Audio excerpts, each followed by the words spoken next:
tardes, amigos. Este es el programa Diálogos de Montonero. Bueno, el día de hoy queremos tratar el tema de las relaciones entre Perú y China, que son relaciones históricas, culturales, económicas y también políticas. Pero vale señalar que a la hora de tratar estas relaciones, de alguna manera también estaremos tratando las grandes encrucijadas que atraviesan la globalización actual. Perú está inmerso en ese tema cuando se vincula a las relaciones con China. Un solo ejemplo, el puerto de Chancay, esta mega inversión en el norte del Perú, va a convertir a nuestro país en el hub de esta parte del sur de América.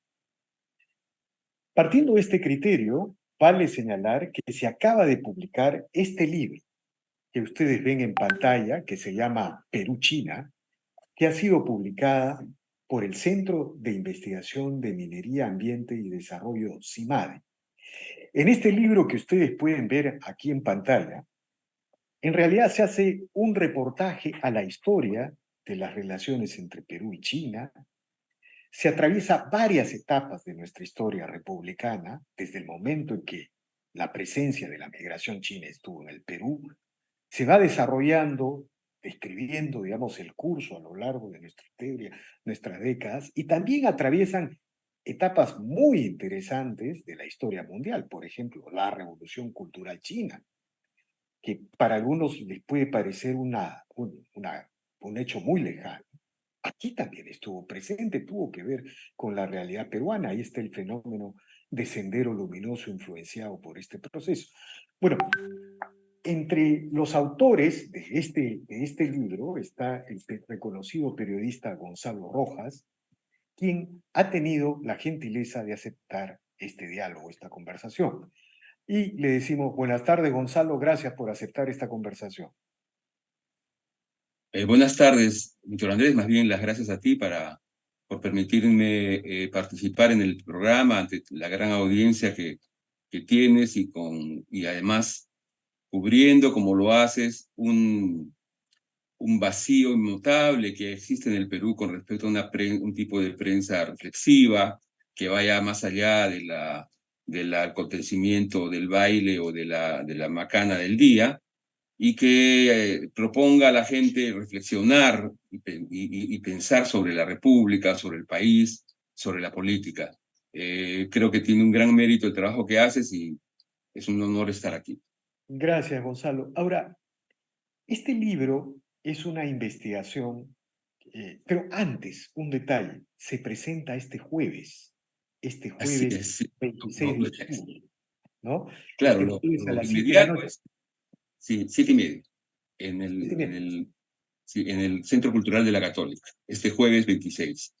Este jueves 26 a las Están 7. todos cordialmente invitados para departir un rato, conversar un poco sobre el libro. La presentación la va a hacer el libro lo he escrito yo con un equipo, he liderado un equipo con gente que investiga y que ve la parte artística también, ¿no? Un libro tiene que tener una dimensión estética muy clara y más aún ahora.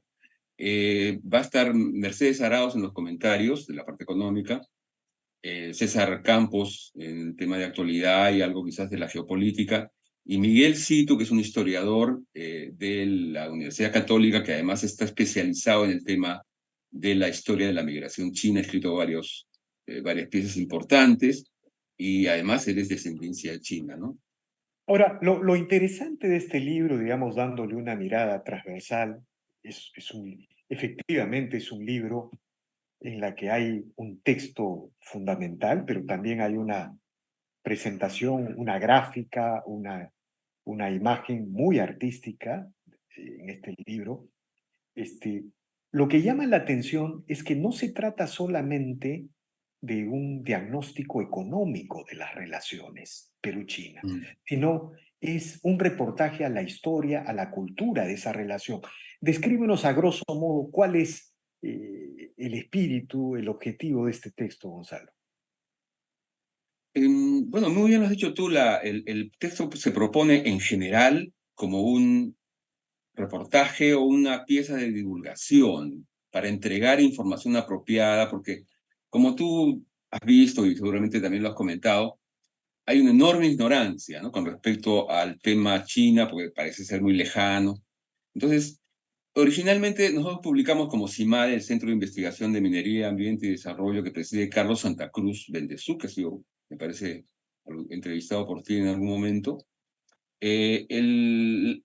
La idea era, vimos el tema del cobre y de la presencia china tan importante en el cobre, que un 30% de la producción ahora depende de empresas chinas o más, y además, acuérdate que China consume prácticamente la mitad del cobre mundial y solo produce el 10%, 8%. Entonces, China tiene un déficit de cobre muy grande. Entonces, a partir de ahí pensábamos hacer un libro sobre las industrias chinas en el Perú, la presencia china en el Perú en términos económicos, inversión directa y TLC, pero luego vimos pues que es claro que hay una historia muy larga, de larga data en el Perú de la migración china que data del siglo XIX, o antes inclusive, según algunos, y era imposible entender el desarrollo de la relación con China sin remontarse al pasado. Y eso es lo que hicimos, y eso es lo que hace este libro, presenta un vistazo casi expresionista, diría yo, Víctor Andrés,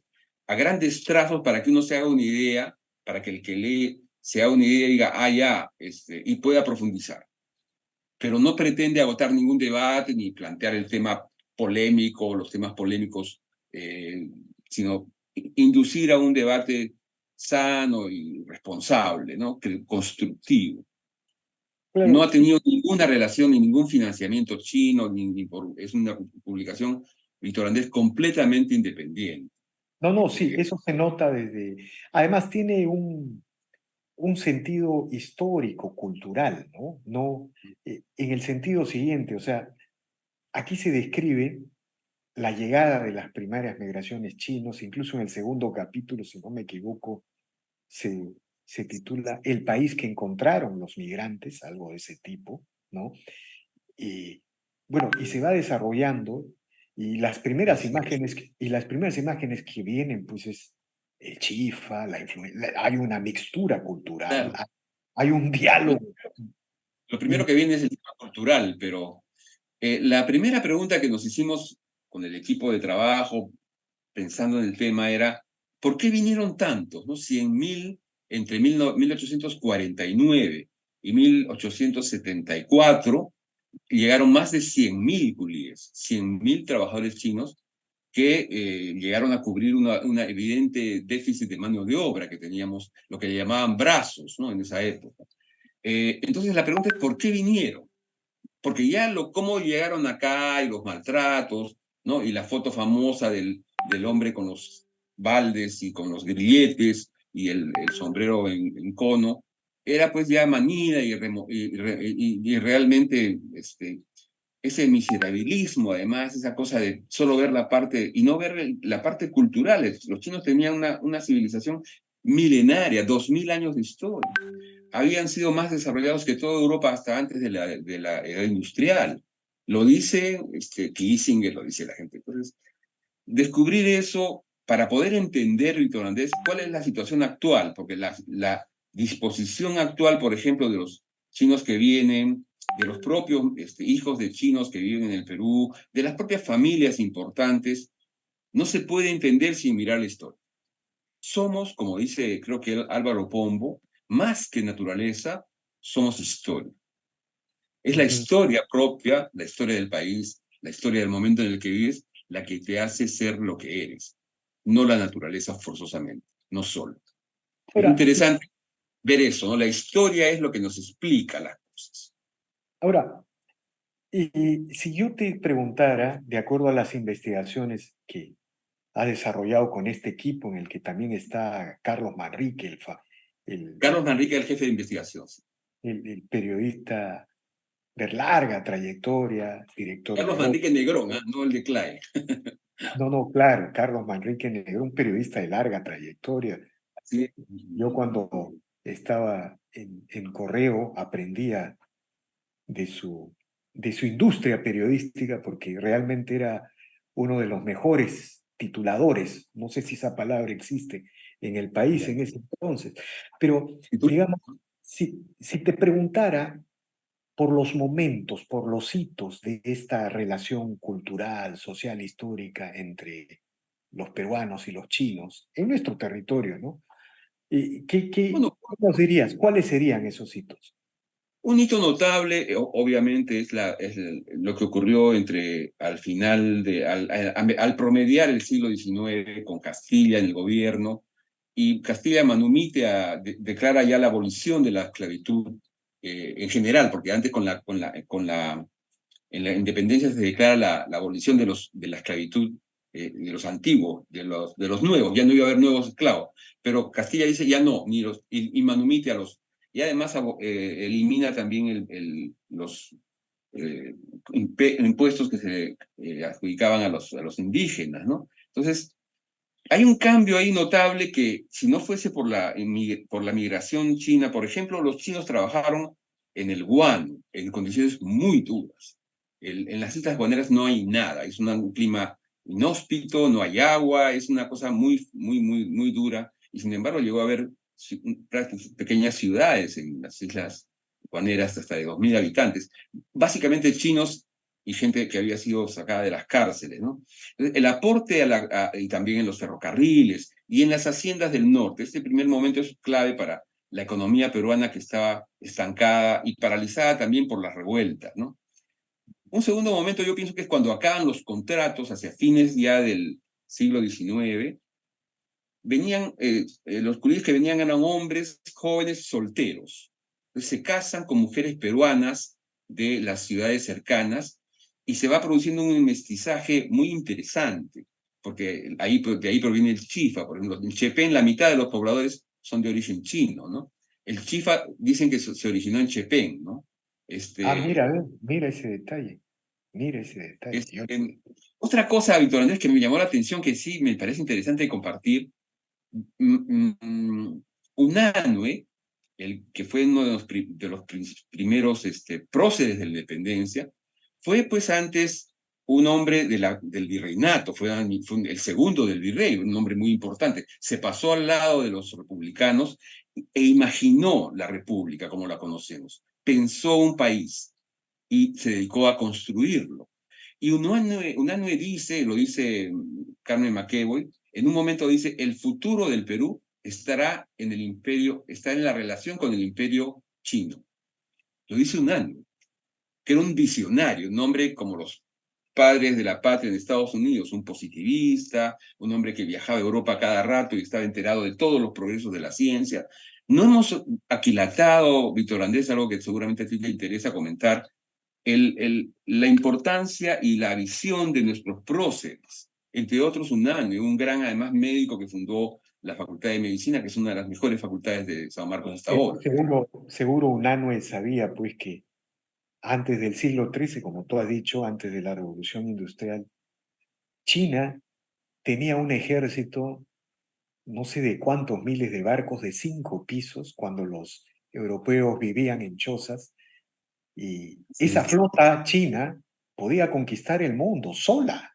Era la fuerza militar del planeta, pero creo que hay un emperador que manda a quemar los barcos y dice China hacia adentro, ¿no es cierto? Y sí. se olvida del mundo. Esto Ahora, fue una de las cosas que perjudicó mucho a China, fue este aislamiento de los últimos 200 años del imperio, que fue clave porque ahí Inglaterra y los demás países llegaron a tener los barcos a vapor y que se enfrentaron pues con estos barcos que dices tú, pero que eran de juncos, ¿no? O sea, claro. le dieron una paliza en un sentido figurado, si quieres, porque se aislaron y el desarrollo tecnológico les pasó por encima, ¿no?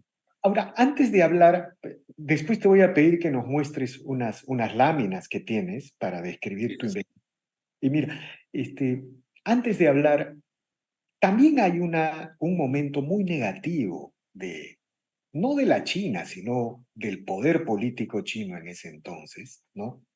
Es la famosa revolución cultural que influye en la formación ideológica del Sendero Luminoso, que luego causó esta tragedia en el Perú. Cuéntanos ese momento difícil, Bueno, complicado. acá en el año 80, Sendero por sí y para sí y ante sí declara la guerra popular, el inicio de la guerra popular. Lo declara Guzmán pudo haberlo declarado un mes antes, un mes después, un año después, fue porque además ya la modernización de la sociedad estaba ganándole la mano. Ya no, y ellos decían que la sociedad peruana era una sociedad semifeudal, ¿no? Que Belaúnde era fascista, era una especie demonio ultra conservador, ¿no? Y esas cosas. Cuando llegan a declarar la lucha armada y dinamitan Chuschi, si te acuerdas que fue la primera bomba, luego empiezan a aparecer los perros colgados en los postes de Lima y con un cartel que dice muerte a Deng Xiaoping. Entonces la gente decía, estos están locos, ¿qué tiene que ver Deng Xiaoping? Pobres perros, ¿no? Y entonces, ¿qué pasaba? Que Sendero estaba tan radicalizado y la revolución cultural tuvo eso, llegó al extremo religioso a mucha gente en el mundo, no solo en el Perú, en Francia, grandes intelectuales se declaraban maoístas, ¿no? Entonces, la influencia de Mao es un fenómeno absolutamente extraordinario, más allá de la propia revolución cultural. Yo creo que, por ejemplo, un dato que revelamos leyendo el tema y revisando el tema, es, por ejemplo, el peso que tuvo Lin Piao, que fue el de la idea del librito rojo.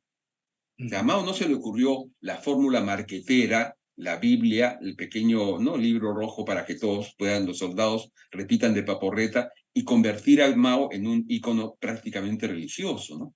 Eso también influyó acá. Acá hubo además una izquierda, la izquierda formal, que hasta ahora está en el Congreso, algunos restos de ellos, que pidieron que se libere, que el ejército se retire de las zonas donde estaba Sendero. Fue una actitud de la izquierda, de Izquierda Unida, y muy irresponsable, ¿no? Incluyendo Paz, a la que ahora veo que nos, Ahora, nos quiere, nos quiere de explicar por qué no debemos vivir en el Perú, ¿no? Esto es el último libro ahora, de Paz.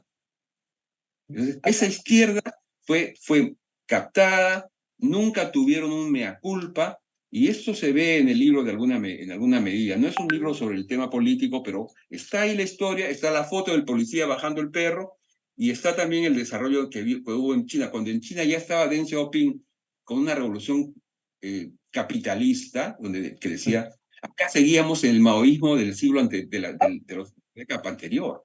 ahora, es bien interesante la manera como abordas esto de la influencia de la Revolución Cultural China, Mao, y la crítica del senderismo a Deng Xiaoping, ¿no? Porque, digamos, la Revolución Cultural representa una época anterior, la Banda de los Cuatro, ahí se fragua el mando senderista, la ideología, pero luego vienen las cuatro modernizaciones de Deng Xiaoping que llevan a la China a esta modernización, ¿no? En los 80, cuando acá estábamos empezando a tirar bombas y a dinamitar las torres Así, de televisión, ¿te así das es. cuenta? Esas son las cuatro modernizaciones. Ahora, ya llegando al presente, ¿no? China es un socio comercial del Perú que no, incuestionable.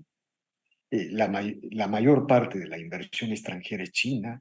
Ahí está el puerto de Chancay, ese ejemplo impresionante de inversión, va a convertir al Perú en el hub de la parte sur de América. Están las inversiones en cobre, en fin, en energía, en hidroeléctricas. Y yo quisiera plantearte una pregunta antes de que nos presentes tus cuadros. ¿Cómo puede convivir una sociedad o un sistema político como el peruano, que es una democracia? La mayoría de los peruanos queremos afirmar un Estado de Derecho. Digamos, en términos gruesos, aunque muy simplistas, la vía occidental de democracia y de crecimiento, con una economía de mercado, ¿no? Mm. Con una economía de mercado que tiene un régimen de partido único. ¿Cómo se procesa esa relación? Tú que has estudiado tan profundamente esta relación a lo Bueno, largo de... no es que sea un experto en el tema, pero lo que me parece bien notorio es que China ha tenido relaciones, en realidad sus relaciones exteriores son muy pragmáticas, ¿no? Ha tenido y tiene muy buenas relaciones con Brasil, con el Brasil de Bolsonaro, ahora con Lula, con las mismas. Ha tenido buenas relaciones y préstamos cuantiosos a Maduro, pero también con la gente de Chile y con la gente de... O sea, China no condiciona políticamente lo que ellos quieren es acceder a ciertas materias primas que nosotros tenemos y ellos necesitan. Pero el Perú, pues, es menos del 5% de las importaciones chinas, ¿no? Chile es más, creo que el 2 por ahí. Pero no somos sino países pequeñitos frente a un mercado de 1.500 millones o 1.400 millones de habitantes, ¿no? Eso por un lado.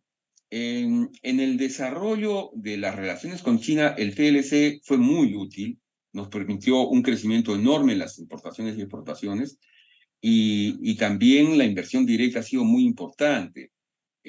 No te olvides que Bambas es 7.000 millones de dólares. Es la inversión indirecta más cuantiosa que ha tenido el país, ¿no? 10.000, Sí, 10.000, 10.000. ahora es 1.000, pero empezó con 7.000. O sea, sigue metiendo plata, y que Yabeco es una buena obra, pero no tenemos nada más. Para el futuro no hay nada más. Lo que el libro plantea, por eso yo digo, acá depende mucho de cómo nosotros veamos el asunto, cómo enfrentemos como país, y que nos dejemos de estar pensando. Cuando Estados Unidos tenía preeminencia en el Perú, nadie cuestionaba todas las condiciones que ellos ponían, ¿no? China no pone ninguna condición política, por lo menos por ahora, es una cosa completamente abierta. Entonces, que compita y gane el mejor. Si Estados Unidos ofrece mejores condiciones al Perú para las inversiones, en buena hora. Pero debemos buscar lo que nos conviene a nosotros. Y eso Mm. debe ser muy práctico. La pregunta que se hace al final del libro, después de evaluar este panorama, que tenemos pues posibilidades de desarrollo en turismo, Víctor Andrés. ¿Cuántos turistas podrían venir? O en tecnología. Los chinos han llegado a Marte, ¿cierto? Tienen el programa espacial más agresivo e No, interesante de quieren momento. llegar a Marte todavía. Está programado para el 2030. ¿Ah? Ahorita estar ahí. De repente ya llegaron y no sabemos. Lo que sí creo yo que es importante es ampliar el panorama de relaciones, no empobrecerlo. Si hay empresas chinas que se portan mal o que hacen, hay que sancionarla, hay que meter los presos a De los que acuerdo, peligran, de pero eso es acuerdo. otra cosa. No, de Lo acuerdo, que está sí es clarísimo. el plan que nosotros tenemos como país para relacionarnos con China. No De hay acuerdo. plan. De acuerdo. Y esa es una de las conclusiones que uno puede extraer luego de leer este libro, que el Perú, en vez de asumir una posición negacionista, como algunos pretenden, tiene que tener una posición afirmativa en el sentido de que somos una democracia, somos un Estado de Derecho y tenemos que tener un plan para relacionarnos con una de las economías más poderosas del planeta, ¿no? Es la única manera de resolver las cosas evitando las guerras, las polarizaciones, pero por otro lado, eh, Gonzalo, tú tenías unas láminas que nos querías mostrar. Yo creo que estamos cubriendo buena parte de lo que yo pensaba presentar en láminas, Víctor Andrés, si te parece, pero no, si conversemos, o sea, me parece que es interesante el tema ese del plan. Esta idea del plan a la que tú aludes, nos la planteó Luzmila Sanabria, ex embajadora del Perú en China, y ahora representante de Singapur en el Perú, cónsul de Singapur. Una mujer muy brillante, muy inteligente, y por supuesto ella cree que esto es muy factible y lo va a plantear probablemente de modo oficial a partir de relaciones exteriores. Necesitamos formar un grupo de trabajo multi, multisectorial, como le llaman ahora, donde haya gente de economía y finanzas. Esa es una propuesta concreta que está en el libro. Ahora, ¿quién la va a liderar? Ya es una cosa que el problema es ese acá, que lo quiere hacer por un lado la gente de Produce, pero también el PCM, Economía y Finanzas y Relaciones Exteriores. Yo creo que no es importante quién lo dirige, sino que tenga una orientación clara, ¿no? Es lo que pasa también con el gobierno actual, ¿no? Como no tienen plan, todo es reactivo, hay que tener un plan para relacionarnos con China porque es una cosa sumamente importante para nuestro futuro. El futuro inmediato del Perú en términos económicos y productivos es muy oscuro, es Mm. feo. No tenemos ningún proyecto grande, De acuerdo. salvo esto que acaba de anunciar Proinversión de hacer una zona abierta cerca del puerto de Chancay. Tú sabes que eso podría modificar por completo la forma en que estamos funcionando como sociedad, porque vendrían la carga que viene de Brasil hacia China, vendría por acá, que son 10 días menos. Es un ahorro en tiempo y dinero, por eso han hecho el puerto. Pero si se hace una zona industrial o una zona franca grande, que venga Huawei, que vengan las grandes empresas chinas, tú sabes el cambio que eso significaría, el cambio que significó para China, sus Los zonas autos, francas. los autos eléctricos. los ¿no? autos eléctricos, tenemos el cobre, ¿para qué llevarlo hasta allá si podríamos vamos a tener? Sí, es una cosa, a mí se me paran los pelos de punta, Víctor Andrés, cuando veo las enormes posibilidades del Perú como país. Tenemos riqueza, tenemos gente muy trabajadora, no se puede decir que los peruanos son vagos. Vete a cualquier pueblo joven a las 5 de la mañana, vas a ver a la gente saliendo sufridamente para romperse el alma y ganarse los frijoles ese día. Ese día. Entonces, creo yo que los políticos son los que están retrasando la economía, retrasando el progreso y generándonos todos estos problemas políticos. Además, que de algún día tenemos que hablar de los políticos también, ¿no? De acuerdo, Gonzalo. Bueno, te agradezco infinitamente por estas declaraciones, por esta exposición sobre esta investigación. Felicitaciones para ti, para Carlos Manrique, ¿no? A quien conozco desde hace muchos años de mi experiencia en Correo. Y bueno, este día jueves 26 de octubre se presenta este libro a las 7:30 en el Centro Instituto Cultural de Cultural, la Católica. en el Centro Cultural de la Universidad Católica. Y bueno, todos los que estén interesados en reconstruir las relaciones históricas entre Perú y China y el momento actual están invitados. Infinitamente agradecido, Gonzalo. No, las gracias a ti, Víctor. Ha sido un placer conversar contigo como siempre y que sigan los éxitos. Muy bien, muchas gracias, Gonzalo. ¿No? Seguiremos conversando más adelante. Bien, amigos, esta ha sido una nueva edición de Diálogos del Montonero. Regresamos en la siguiente edición. Gracias.